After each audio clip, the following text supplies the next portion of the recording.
Well, good morning, everyone, and welcome to our APTA Task Force on Member Collaboration. I am obviously not Valerie McCall. We'll talk more about that at the opening session, but Valerie had a bit of exciting news and activity that happened in Cleveland. So I'll be filling in for her. I'm Dorn Barnes, APTA's Vice Chair, and I serve as the Chief Executive Officer of Foothill Transit. And I know that there aren't very many chairs in the room, but we do have more in the front. So for those of you back in the cheap seats, come on up, don't be shy. Come on up, let's have a conversation here. This will be an informal session. We'll fill you in on some of the great work that's happened during this past year with the APTA Task Force on Member Collaboration.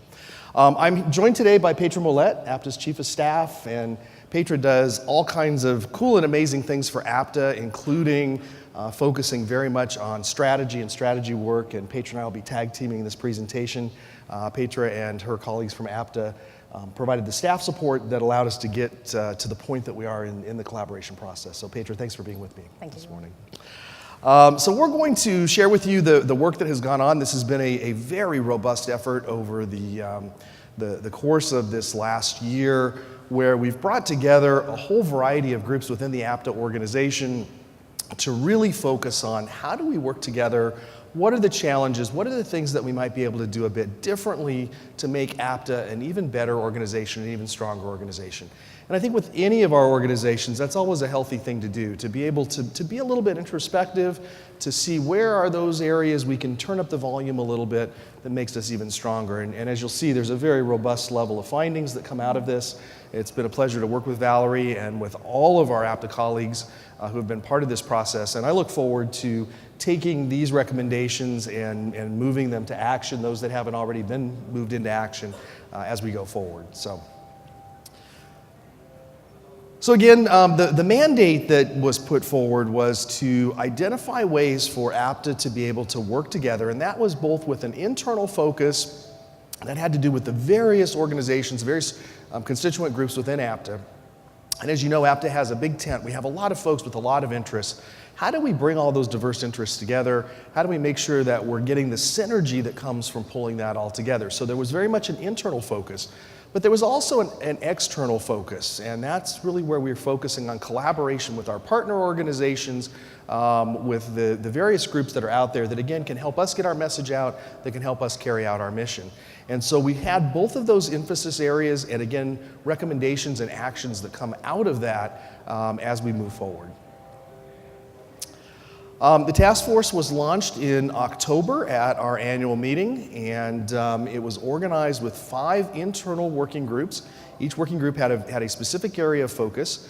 And then there was I guess it was a 6th working group, right, Petra, that focused on the external portion. And we're going to walk through what each of these groups took a deep dive on, and the recommendations and actions that have either been put into place or the actions that are moving forward. The final report of the group's work was presented to the APTA Board of Directors this past Saturday? This past Saturday. It seems like a week ago, but a couple days ago. So the report has been issued, and there are recommendations both in terms of policy actions and recommendations that APTA is focusing on from an internal standpoint. Again, I think some really good stuff as we move forward. So. The focus areas, again, five internal working groups. One was member alignment, ensuring that APTA members share and align on key priorities, making sure that we're focusing together on the things that are most important to us as an association and as an industry. The second area was strategic plan alignment. We have an incredible strategic plan. Petra has been the chief coordinator, planner, architect of that strategic plan. But how do we drive alignment with that strategic plan? That was the second area, really making sure that from top to bottom, we're using that strategic plan as the guidepost for the work that we're doing. The third area was staff support for member groups, and boy, do we have a lot of member groups, 125 committees, plus task forces, plus other stuff, plus a lot of stuff. And we really rely on our great APTA team to support all that activity. But how do we do that? How do we make all that happen? And keeping in mind that our APTA staff is really not all that big when you really get down to it in terms of the tremendous number of activities that we expect. So again, how do we do that as effectively as we possibly can? Staff support for leadership groups was the fourth area of focus. And this particularly had to do with the executive committee and the board of directors, and again, the relationship and the expectations of support from staff for the work that the board and the executive committee do. Item 5 had to do with the member services and association culture. And again, looking at ways that we can further embed in our culture the need to serve our members, the need to bring value to our members, which is always our highest priority. We want to make sure that we're delivering the best possible value that we can. And then, of course, the last area is the external collaboration. And here, and particularly with Valerie's work, survey. Well, good morning, everyone, and welcome to our APTA Task Force on Member Collaboration. I am obviously not Valerie McCall. We'll talk more about that at the opening session, but Valerie had a bit of exciting news and activity that happened in Cleveland. So I'll be filling in for her. I'm Dorn Barnes, APTA's Vice Chair, and I serve as the Chief Executive Officer of Foothill Transit. And I know that there aren't very many chairs in the room, but we do have more in the front. So for those of you back in the cheap seats, come on up, don't be shy. Come on up, let's have a conversation here. This will be an informal session. We'll fill you in on some of the great work that's happened during this past year with the APTA Task Force on Member Collaboration. I'm joined today by Petra Mollett, APTA's Chief of Staff, and Petra does all kinds of cool and amazing things for APTA, including focusing very much on strategy and strategy work, and Petra and I will be tag teaming this presentation. Petra and her colleagues from APTA provided the staff support that allowed us to get to the point that we are in the collaboration process. So Petra, thanks for being with me this morning. So we're going to share with you the work that has gone on. This has been a very robust effort over the course of this last year, where we've brought together a whole variety of groups within the APTA organization to really focus on how do we work together. What are the challenges? What are the things that we might be able to do a bit differently to make APTA an even better organization, an even stronger organization?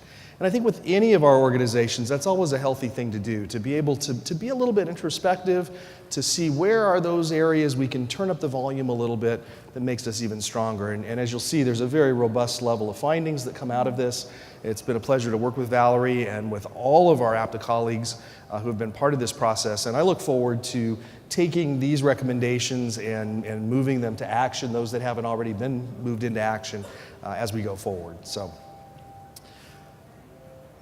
So again, the mandate that was put forward was to identify ways for APTA to be able to work together, and that was both with an internal focus that had to do with the various organizations, various constituent groups within APTA. And as you know, APTA has a big tent. We have a lot of folks with a lot of interests. How do we bring all those diverse interests together? How do we make sure that we're getting the synergy that comes from pulling that all together? So there was very much an internal focus, but there was also an external focus, and that's really where we're focusing on collaboration with our partner organizations, with the various groups that are out there that, again, can help us get our message out, that can help us carry out our mission. And so we had both of those emphasis areas and, again, recommendations and actions that come out of that as we move forward. The task force was launched in October at our annual meeting, and it was organized with 5 internal working groups. Each working group had a specific area of focus. And then there was I guess it was a 6th working group, right, Petra, that focused on the external portion. And we're going to walk through what each of these groups took a deep dive on and the recommendations and actions that have either been put into place or the actions that are moving forward. The final report of the group's work was presented to the APTA Board of Directors this past Saturday? This past Saturday. It seems like a week ago, but a couple days ago. So the report has been issued, and there are recommendations both in terms of policy actions and recommendations that APTA is focusing on from an internal standpoint. Again, I think some really good stuff as we move forward. So. The focus areas, again, five internal working groups. One was member alignment, ensuring that APTA members share and align on key priorities, making sure that we're focusing together on the things that are most important to us as an association and as an industry. The second area was strategic plan alignment. We have an incredible strategic plan. Petra has been the chief coordinator, planner, architect of that strategic plan. But how do we drive alignment with that strategic plan? That was the second area, really making sure that from top to bottom, we're using that strategic plan as the guidepost for the work that we're doing. The third area was staff support for member groups, and boy, do we have a lot of member groups, 125 committees, plus task forces, plus other stuff, plus a lot of stuff. And we really rely on our great APTA team to support all that activity. But how do we do that? How do we make all that happen? And keeping in mind that our APTA staff is really not all that big when you really get down to it in terms of the tremendous number of activities that we expect. So again, how do we do that as effectively as we possibly can? Staff support for leadership groups was the fourth area of focus. And this particularly had to do with the executive committee and the board of directors, and again, the relationship and the expectations of support from staff for the work that the board and the executive committee do. Item 5 had to do with the member services and association culture. And again, looking at ways that we can further embed in our culture the need to serve our members, the need to bring value to our members, which is always our highest priority. We want to make sure that we're delivering the best possible value that we can. And then, of course, the last area is the external collaboration. And here, and particularly with Valerie's work serving as a key staff member for Mayor Frank Jackson in the city of Cleveland, Valerie had connections that were deeper than we've probably had here with the association in quite some time. Connections with the Conference of Mayors, National League of Cities, a whole variety of groups that Valerie was able to really be the conduit to allow us to make those connections and make sure that we're partnering with those other organizations to help us get our message out. And again, Valerie led that effort, but we had a whole committee that was focused on the effort. We had 3 incredibly hardworking co-chairs. These folks, I don't think a week went by that they weren't focused on the activity. Pat Scully, who is the current chair of the Business Member Board of Governors and an executive committee member, was one of our 3 co-chairs. Ann August, who represented the bus and transit system CEOs, was a member. And David Stackrow, who serves as the chair of the Transit Board Members Committee and also is a member of the APTA Board of Directors. So you have a business member, you have a transit career professional, and you have a transit board member all coming together to lead the effort. Great individuals, again, incredibly hardworking. We appreciate all that they've done to move us forward. The ex officio members included the officers of APTA. Valerie, myself, and Kim Green all served as ex officio members, and we're all very much engaged. And for me, this was really an effort to make sure that the work that had been done, the energy that had been put into this exercise, that we continue to leverage that as we go forward. I certainly don't want to drop this and move on to the next shiny object. This is important stuff, and there's been a lot of heart, a lot of sweat, a lot of toil that's been put into the outcomes. We really want to make sure that we're putting those into action, that we're leveraging those, that we're really making some great things happen. The other folks that were part of this group, again, a powerhouse group of individuals. Joe Calabrese from Cleveland, Don Orsino from Metro in Chicago, Keith Parker from Atlanta, Carl Sidoric from Monterey, Lauren Skyver from Sunline Transit. Those were the CEOs represented as part of the overall effort. In terms of transit board members, we had Beverly Silas coming out of Austin, Jackie DuPont Walker from Los Angeles Metro, Carol Herrera from Foothill Transit. I must say Carol was probably I love them all, but she's probably the best one on the list. She's also my boss at Foothill Transit, so I have to love her extra special. Tony Giancola from WMATA, and Fred Daniels from Atlanta were the board members that were involved. And then in terms of our business members, we had Jeff Wharton, who is he will be the next chair of the Business Member Board of Governors, Hugh Harrison, Chuck Walkley, and Paul Scutellis. So folks that have a lot of history, a lot of commitment to our business, to our industry, to our association, they were right there front and center. So it was a great group of folks, some great outcomes, and I think, Petra, at this point, you're going to walk us through some of the details. So absolutely, and I'm going to stand to do that. What I want to talk about is the recommendations and actions that were taken by this task force, and particularly let you know that each working group really focused on what can we do to ensure that there's maximum collaboration and communication between our member groups. As Doran mentioned, we have 125 committees and task forces. We have a lot, we represent a very diverse group of members. So what do we need to do in terms of continuous improvement to ensure that we all work together and that we're communicating and that you get the information as members that you need? And the second thing was also, what do we do to ensure that staff is supporting those activities to the best of our abilities and that we've got the tools we need to do that? And you'll see as I'm making this presentation that we've got two categories of action: staff actions, so what are we doing as staff to ensure that we're giving you the best service possible, and policy actions, what can the board do, what can various governance bodies do, and I'll be referring to a number of new task forces that have come out of this task force that will be taking some of these actions forward. So let me start by talking about the group that was focusing on what can we do to ensure that there's member alignment and good communication, particularly between our committees. And one of the first areas that we focused on was ensuring that our APTA website is effectively used and making sure that we are using all of the tools that are on that website. And all of the committees have something called a collaboration page, where as a committee member, you can exchange information with your fellow committee members. All of the agendas are put up, all of the information that the committee is working on is put up. So we have retrained all of the APTA staff on how to use these collaboration pages, and we've also created a video. And that video is now on the APTA website so that you can also understand how to best use those pages.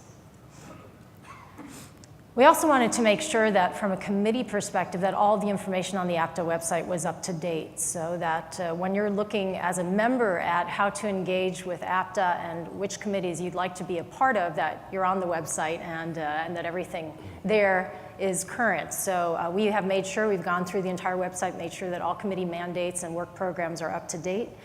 And we've also ensured that as far as communication to our governance bodies, that all committees are doing a quarterly report to our board of directors so that they are sharing information with each other. All of the chairs of the 27 designated committees of APTA, which represent all our constituencies, are on the board of directors, so that is a good way for them to share information.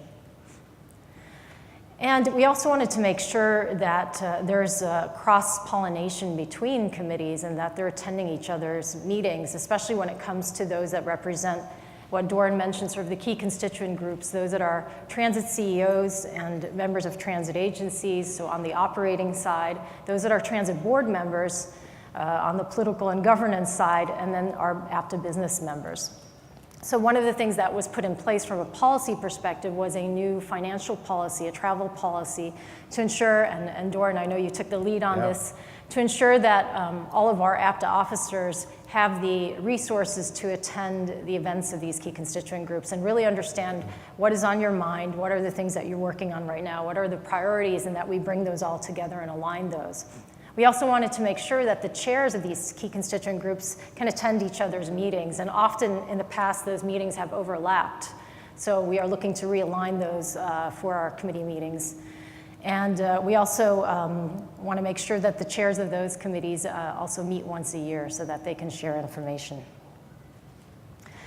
The second group was focusing on, as Doran mentioned, how we ensure that we're all aligned with the APTA strategic plan. We have a 5-year strategic plan. We're in the first year of that strategic plan, which is on the APTA website if you haven't had a chance to look at it. And one of the things we wanted to make sure is that all of the APTA committees are fully aware of that strategic plan and that they're using that as a guide for their work plans. So this work group in particular looked at various models for committee work plans and made sure that all committee chairs were informed about those models and could use those as a template. We also looked at committee governance to ensure that there was enough, that new chairs of committees were fully aware of all the tools that are available to them and fully aware of things like the strategic plan. And so we have created a new checklist to make sure that all committee chairs are onboarded in the same way and that they get a chance to really understand their role as a chair and hence to allow for good committee governance. We also wanted to make sure that all committees had vice chairs so that there's a succession planning there and that vice chairs are already also very involved in the committee governance. And last but not least, We also wanted to make sure that all committee bylaws are reviewed and refreshed so that there's continuity there as well. And I talked about cross-pollination before with regard to the various constituent groups of APTA. And one of the things we also wanted to make sure is that, that we have cross-pollination of speakers and topics, so that if the APTA business members at their annual retreat have some great topics that they're working on, maybe that's also of interest to our transit agencies, for example. And as far as policy actions are concerned, I talked about the strategic plan before and how we wanted to make sure it's used as a guide. We also are making sure that it's part of our new member board orientation, board member orientation, which we do once a year at the annual meeting. And another part of that, and another big piece of APTA's work, is our diversity plan. We have a very robust diversity plan and a very strong diversity policy. We also wanted to make sure that there's alignment from that perspective, that all committees and committee chairs are aware of the diversity plan, that they are putting that into action in their own committees, and that they can report back to APTA's Diversity Council about what they are doing to ensure inclusion and diversity. There was also a work group, and as Doran mentioned, that really focused on ensuring there was adequate staff support for our member groups here at APTA, and what are some of the things that we can do to improve member engagement, to also improve new members coming on board in terms of how you feel as a new member and how you get engaged in APTA. And we looked a bit at our application process, for example, for new members, and realized that we needed to simplify some of that as well, particularly for those who are business members in single professional companies. So we spent some time reviewing that application process. There is a new application up, and we really want to make it as simple as possible for people to join APTA.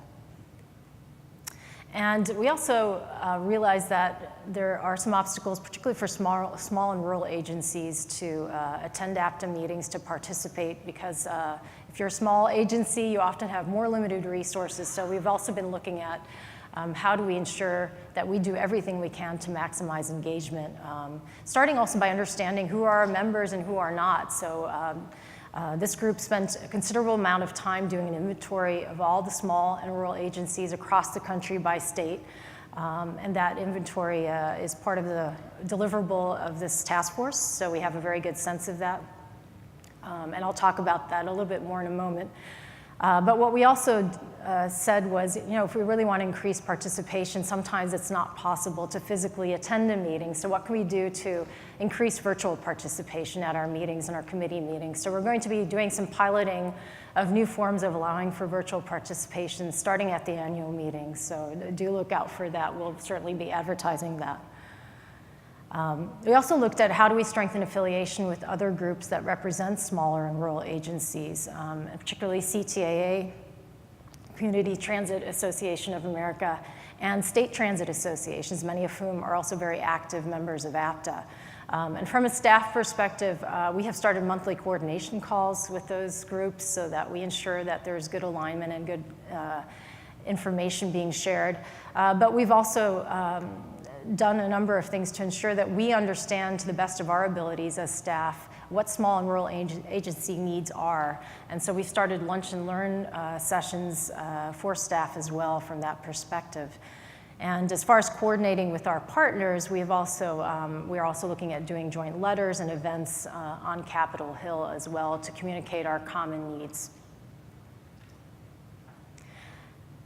From a policy perspective, there were a number of areas that this group looked at as well where extra support or clarity was needed to ensure good participation from APTA membership. And one was our sponsorship and meeting participation guidelines.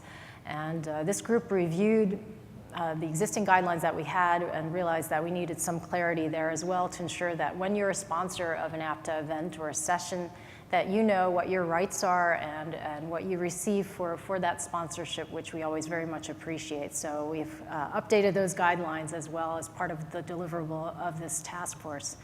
And I talked before about the small rural agencies. We now have a good sense of who is a member and who is not, and we're looking at ways of engaging small rural agencies much more effectively, especially at our conferences and meetings. But we do have a new task force that has just begun its work, and a revenue task force that is also going to be looking at our membership dues structure and looking at ways that we can engage members most cost effectively with APTA, and they are also going to be taking a look at this information that this work group provided. One of the other areas that we looked at as a task force was how do we ensure that there's adequate staff support for our leadership groups, for our governance bodies, the executive committee and the board of directors in particular.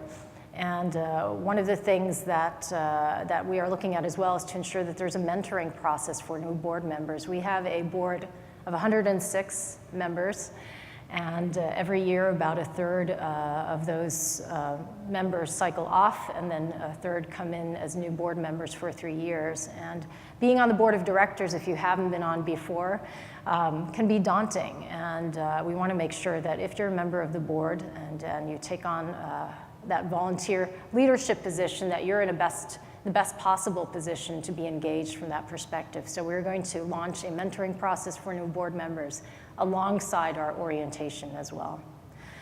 One of the other areas that this group looked at was how do our governing bodies deal with urgent and emerging issues for the leadership? We can plan as far ahead as we like as an association, but we're in a time when things are moving very, very quickly. And whether it's on the Hill or whether it's just an issue in society that we need to look at very quickly, we need to have a mechanism to bring together our members and come to consensus together as efficient as we can, but also ensuring that all voices are represented. And a new task force has also emerged from this perspective on member consensus. They have already done a considerable amount of work to look at what kinds of processes can we put in place to respect everyone's views and come to a position for APTA that we can voice externally that is respectful of all of those diverse voices. This group also did a survey of the APTA board of directors, the transit CEOs, and the transit board member committees to understand what priorities were for all of those groups, particularly in terms of how staff is supporting them, and also just how the governance bodies are functioning.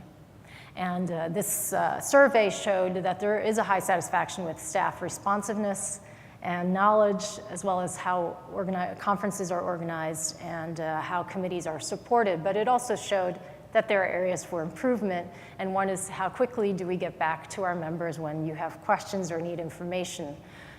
Can we look at reducing the cost of meetings? And also, can we ensure that we are communicating to you as members as often as effectively as possible without overloading you with information, but giving you the right information that you need to be a professional in the transit world? So those are some things that I'll come back to in a moment that we are addressing. But this survey also showed what the priorities are for these particular groups of the members. And one is that we review our APTA governance structure and look at how we are representing our diverse membership. Doran talked earlier about how do we align with our strategic plan and ensure that we're doing all we can to meet the goals that we've established for ourselves.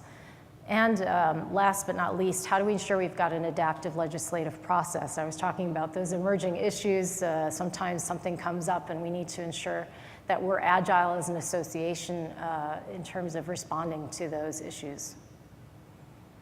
So one of the things from a staff perspective that we have looked at is, are we the best customer service providers that we can be? Are we serving our members adequately?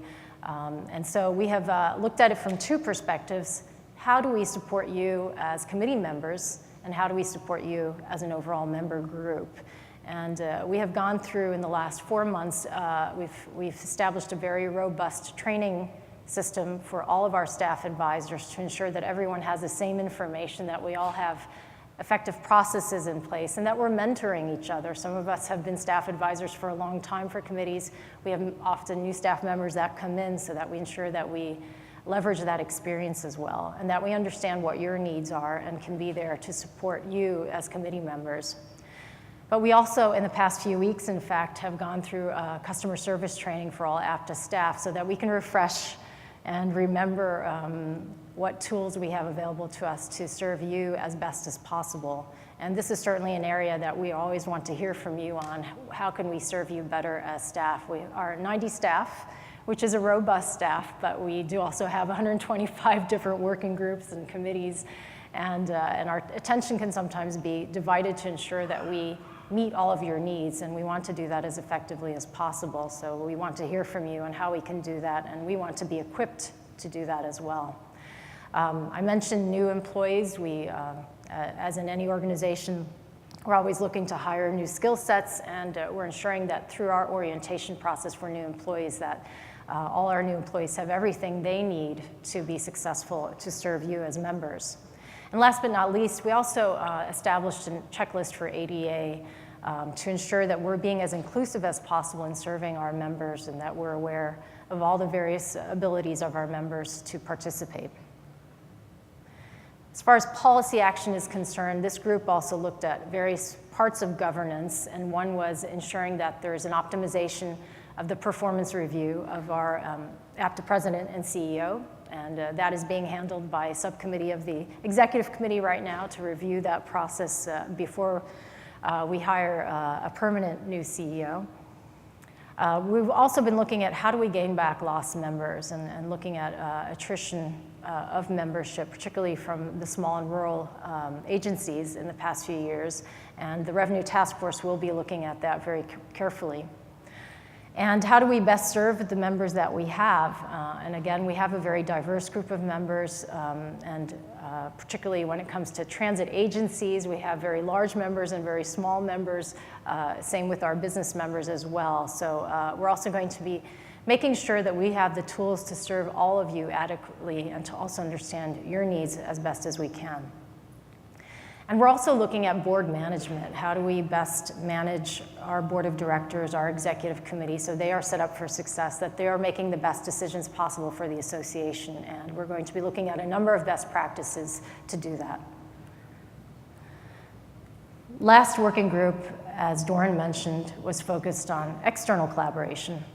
And here, very much focusing on how do we leverage our relationships with our partners who represent local constituencies, the mayors, the local councils, and the counties as well.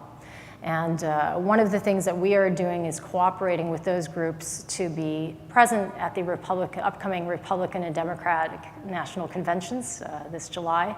And we are partnering with them and also with a number of our business members to hold receptions at both of those events and make sure that our voice is heard as a transit community and that we are inserting ourselves in the platforms of both parties as we come up to the general election. We're also doing a lot to just ensure that we're collaborating as effectively as we can with our local partners.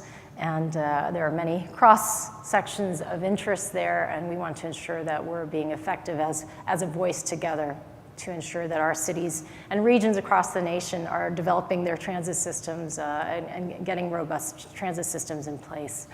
And one last item that came up in this group as well was sort of looking at areas of the world that we could support as an organization.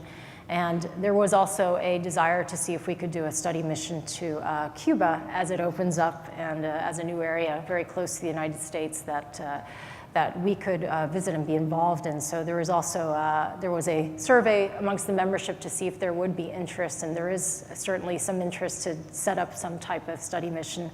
And that is being looked at probably to do something in the fall from that perspective. And I'm just going to talk about final next steps and turn it back over to Doran for some Q&A.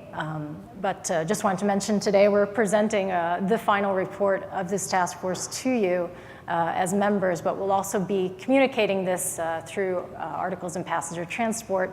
And we'll make sure that the final report and its deliverables are on the APTA website and that you all as members have access to that information as well, and that we can hear from you on how we can best serve you.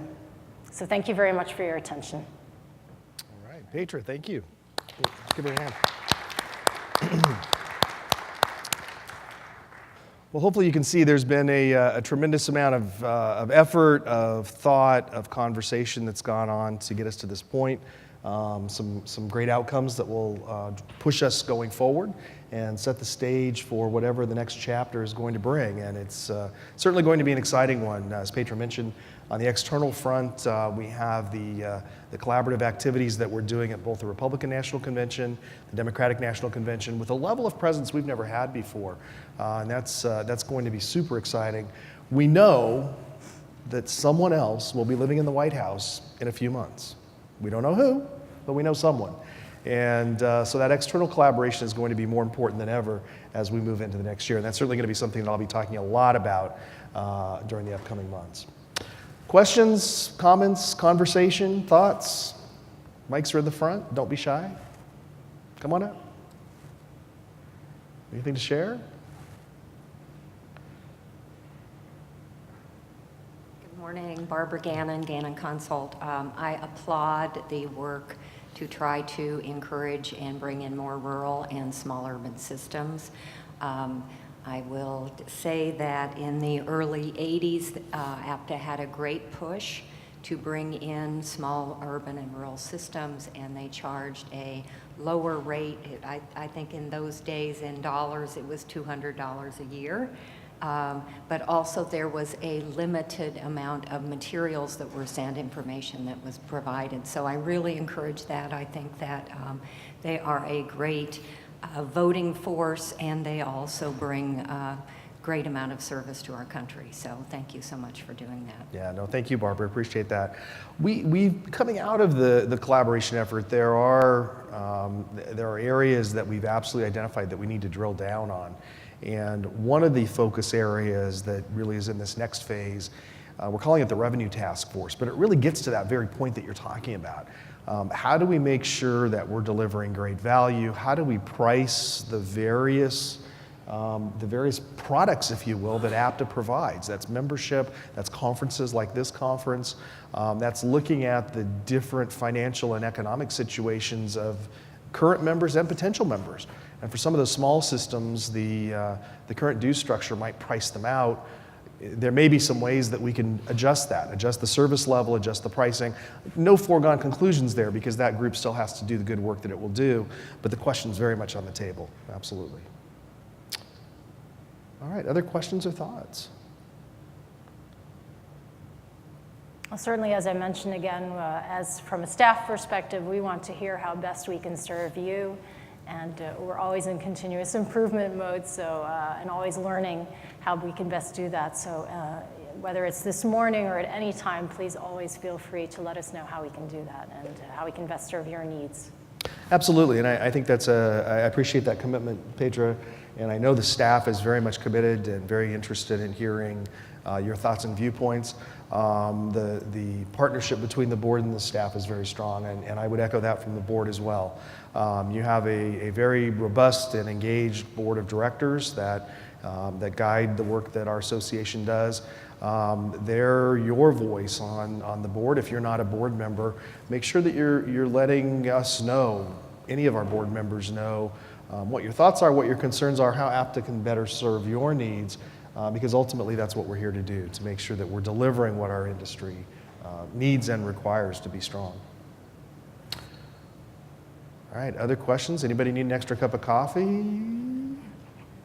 All right, our general session begins at 9:45. 9:45, all right. So you've got time for an extra cup of coffee. I think there's still goodies out in the hallway, and we will start back again at 9:45. So see you all in a little bit.